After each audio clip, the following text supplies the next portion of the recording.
Hello and welcome to the Gonzalez Mitchell Show. I'm Clay Mitchell. And I'm Patrick Gonzalez. And today, our guest is Jared Schablein. He is the chairman of the Jewish Caucus for Young Democrats of Maryland. He's here to talk to us about the anti-Semitism that has recently appeared in great force on our college campuses. Jared, how are you doing today? I'm doing well. First of all, Patrick and Clayton, thank you so much for having me on the show and talking about this really important issue. I appreciate the time. Sure, sure. And for those, I mean, you're in political circles all the time. I've seen you on campaign trails, out in different events. For those that don't know you, can you tell us a little bit about yourself and your background? Yeah, absolutely. So, as you all know, my name is Jared. I was born and raised here on the Eastern Shore. My family's been on the Eastern Shore since the 1660s. So, we have a long history and roots here on the Eastern Shore. I grew up in a small town called Pittsville in Wacomico County. If you've never been there, I recommend you check it out. It used to be the strawberry capital of the world. Went to school at Parkside High School. Then after some time at the University of Maryland College Park, I got my degree in political science at the wonderful Salisbury University right here in Salisbury. I'm a proud Salisbury resident, and I am a member of Temple Bat Yam Synagogue in West Ocean City, Berlin area. So, yeah, outside of that, I'm very active in an organization I helped found called Shore Progress, and I am also the founder and first chair of the Jewish Caucus for the Young Democrats of Maryland, which is quite the responsibility and honor. Over the past year or two, Jared, on television, on college campuses, especially in the Northeast, I mean the Ivy League type schools, but here in Maryland, Johns Hopkins and University of Maryland in particular, there have been anti-Semite protests, especially as it relates to the conflict between Hamas and Israel. That has really, since that war began, taken hold to the point where a lot of students, Jewish students in particular, feel unsafe. What have you seen on about this over the past couple of years? Yeah, I mean, well, first of all, when we're talking about anti-Semitism, I mean, this is not a political debate. It's a conversation about safety, dignity, and being able to exist without fear. And look, I understand in terms of the context of the Israeli-Palestine conflict, there's a lot of fear in both communities. There's a lot of very upsetting things. People are dying. It's horrific. October 7th was horrific. Some of the images of people starving and the bombed out cities are horrific. Watching people die. I mean, we live in a modern era where, it's not like you flip on the TV and you see, bits and parts of the war. You go on Twitter, you go on social media, and you're seeing up to minute clips, kind of like you're watching it live, to an extent, kind of like you're there. So I get the fear. I understand why some are protesting. I think it is very key to keep that line between, hey, we're protesting against, some of the actions that have been taken by the Netanyahu government, and not crossing that line to where, like on UCLA's campus, which they just had to pay $6.13 million for, having bad faith actors take this concern and morph it into anti-Semitism, where you have Jew-free zones on campus. I think there's a very fine line, not thin line, between legitimately protesting and being anti-Semitic. And I think there's been some instances where that's been crossed. And I think there's been some instances where there have been bad faith actors who have tried to take, legitimate concerns and use that as a in to try and build anti-Semitic beliefs, fervor, and attacks against the Jewish community. A lot of people don't know this.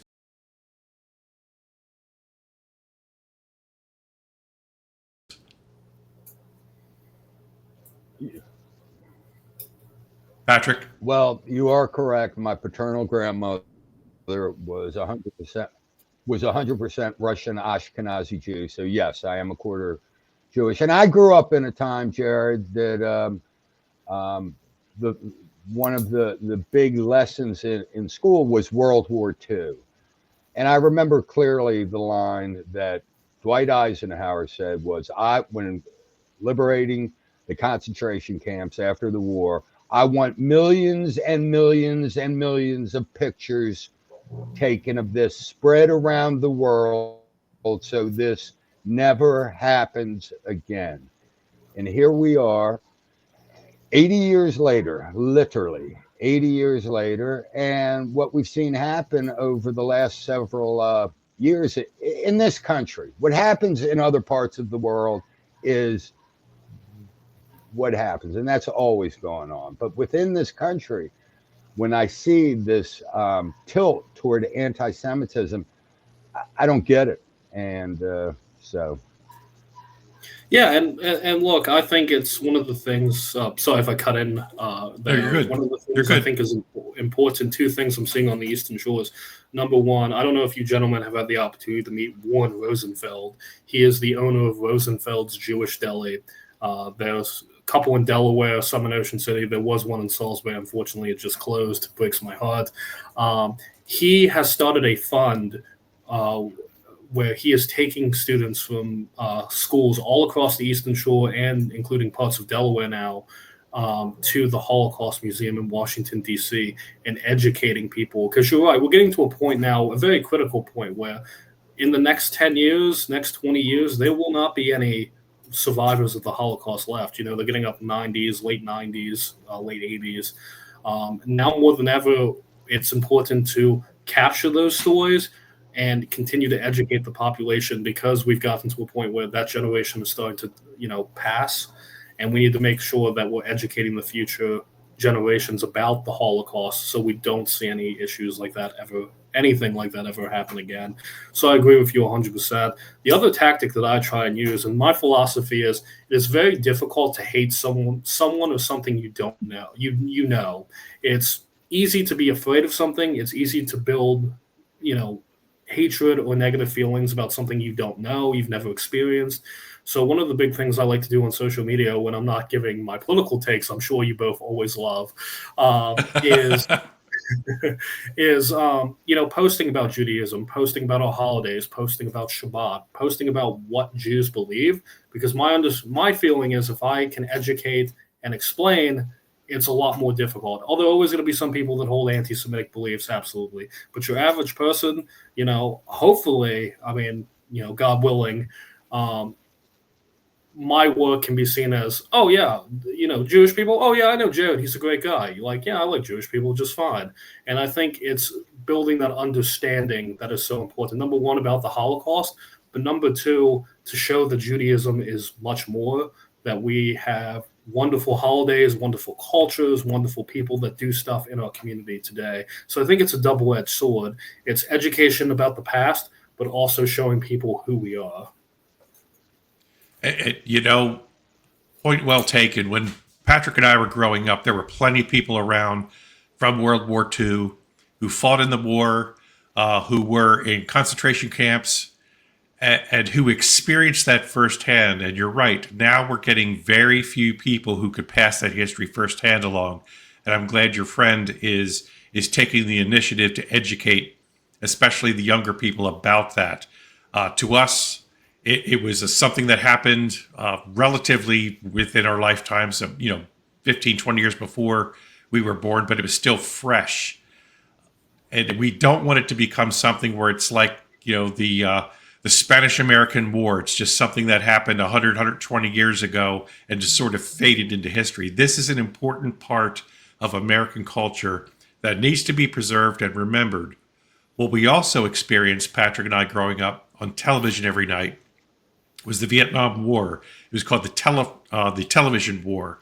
Every night, like you said, we saw fresh clips of what was happening actually in the field. Roger Mudd and all those guys, they reported from these villages in Vietnam. You actually saw what was going on. Now, like you said, with YouTube and social media, we get to see what's going on almost instantaneously in the Gaza Strip. And it does have an effect on people, and those who are so inclined against it should speak out peacefully. But Jared, on campus the past year, a lot of people are afraid. I have a friend of mine that's a reporter who walked across the campus on Johns Hopkins when that sit-in or camp-in was going on, and she was genuinely afraid when she walked by. What do you see the landscape going forward this next academic year with these protests? Do you see an increase of them, or are they going to lessen? I think that's an interesting question. I could see it going either way. I could see more, especially with more photos and videos and information coming out about some of the issues with food aid getting in, pictures of watching children starve. I mean, that obviously is going to cause a lot of fair criticism and anger. I think universities, hopefully this isn't just me being optimistic, are going to be a little more prepared for these kinds of protests. I mean, you look at, UCLA, they were fined $6.13 million anti-Semitism to happen on campus. Columbia University faced a $220 million lawsuit for failing to protect Jewish students' civil rights. I think there are enforcement mechanisms in place to, not allow the protest, but take out that element that was targeting Jewish people, that was being, crossing serious lines and being anti-Semitic. I do think a lot of people in the movement who are, doing these protests, at least from what I've experienced, don't hate me, don't hate Jews. I think they have some very legitimate criticisms of Benjamin Netanyahu's government. I mean, look, I'm no fan of him either. My issue with his government is I think it has been extremely far right. I think it's tried to undermine judicial independence. I think it failed to protect both Israeli and Jewish citizens on October 7th.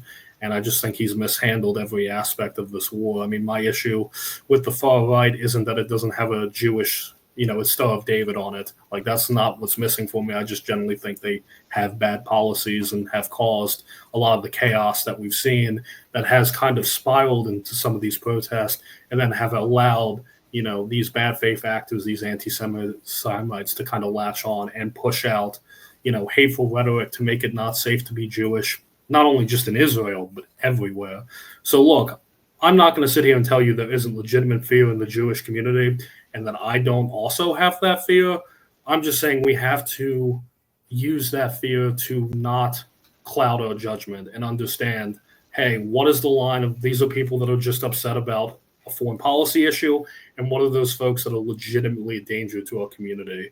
And I think that I'm starting to see kind of I'm starting to see kind of some traction, especially on social media in the last week, where some members of my community are starting to kind of see the difference. But I'm also starting to see some people who have been very loudly pro-Palestine starting to really start pushing back on some of the anti-Semitic rhetoric, which I think at the beginning wasn't happening.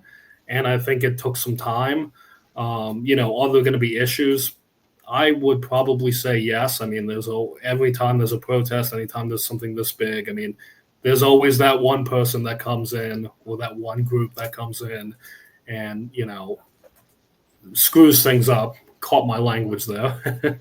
But right. I think it's something that it's going to be different because people are more prepared. And I think this is a rapidly changing subject. The other thing I wanted to point out real quick is how concerning some of social media has been on this. I mean, we've seen rises in my generation in things like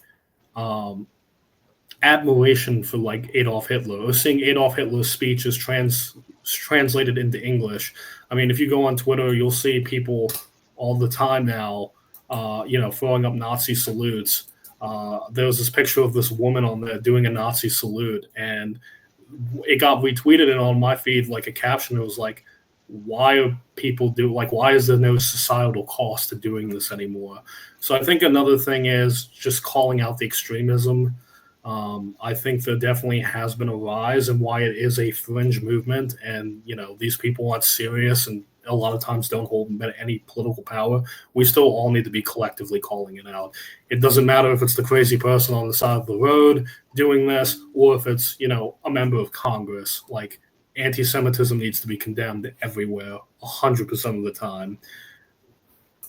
Do you personally, as you walk around, wherever you walk around, Ocean City, Baltimore City, college campuses. Do you personally fear for your safety at any time? Here on the Eastern Shore, I haven't really experienced that. I know, my partner Megan has expressed, concerns. Obviously, what girlfriend isn't concerned about the safety of their partner? Right. The only real experience that I've had that's been interesting is, after Friday night, Shabbat services, sometimes on the way home, I'll stop and get something to eat. I know that's, not always the most acceptable thing to do in our community, but hey, I do it. And there was this little Haitian girl who actually came up to me and kind of pointed to my yarmulke, the one I actually have on. And she was like, what is that? So I kind of explained to her, the yarmulke and what it was being Jewish. I've never had any, and, I'll walk around with my yarmulke on when I go, on my way to service. So if I'm getting gas or, making a stop for food or whatever that may be, I've never had any outright anti-Semitic experiences in that sense.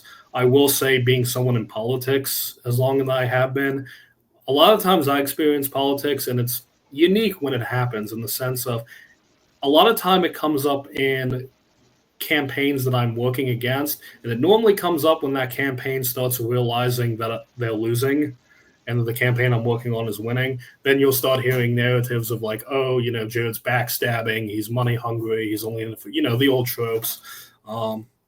The other interesting thing, I think the biggest example of it was back in 2019, my hometown had a water crisis. Water was yellow, made the news. And I was living in the Czech Republic at the time because I was studying abroad for the first half of the year. And I go on a local blog site, and they're accusing me of well poisoning, which was an anti-Semitic trope from the Middle Ages during the Black Plague, which basically was like, the reason the plague is spreading is because Jews are poisoning our wells, because of course that makes perfect sense. So I was genuinely, shocked and appalled, but there was also a part of me that was like, wow, you really had to dig into the tropes there to pull out something from the 12th century. All right. So, I mean, I've experienced it more in political circles than on campus, but it definitely, at least out here on the Eastern Shore, has not been as bad. I have not, I'm not on the Western Shore as much. Normally when I am on, in Annapolis, advocating for something on the shore. But I will say it appears more in campaigning than any kind of time. Like I was on SU's campus yesterday walking around, some of the students were coming back, people know I'm Jewish. Like, it's a small community. I think the worst thing I got was a hello, which is pretty good. That's cool. Patrick, you have any final thoughts or questions for Jared? Patrick? Is he there? No, just going to something Jared said earlier. Can you hear me? Yeah, Can you hear me? Yes. Can you hear me? Yes. Oh, no. Going to what Jared was saying. Now we can't hear him. Can you hear him, Jared? I can hear him. I think his internet's just taking a second to Introducing catch up. Jewish Okay. people, the Jewish career. I hate all.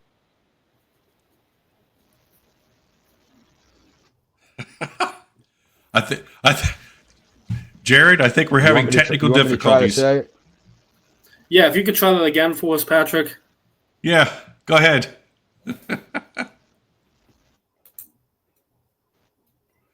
This makes for good television, by the way, Jared. Hey, my mother used to always say to me, if this is the worst thing that happens to you all day, you've had a pretty good day. So that's correct. Yeah, well, anyway, it's that Western Shore internet. Us Eastern Shore guys know. Us Eastern Shore guys know about that. Well, Jared, I can see by the clock on the wall, it's time for us to start winding the show down. And that being said, my friend, it's time for us to say goodbye, Patrick. Goodbye, Patrick.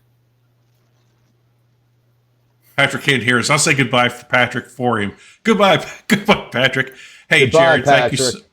There he is. Yeah. There you are. Jared, if anything comes up or develops in this area, please give us a call. We'd like to get you back on to discuss it because it is a very important topic, especially over the last couple of years, what's happened to your community, to everybody's community.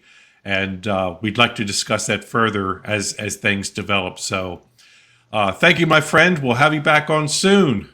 Yeah, thank you again for having me. It's been an honor. I appreciate the show. Love the work that you all do.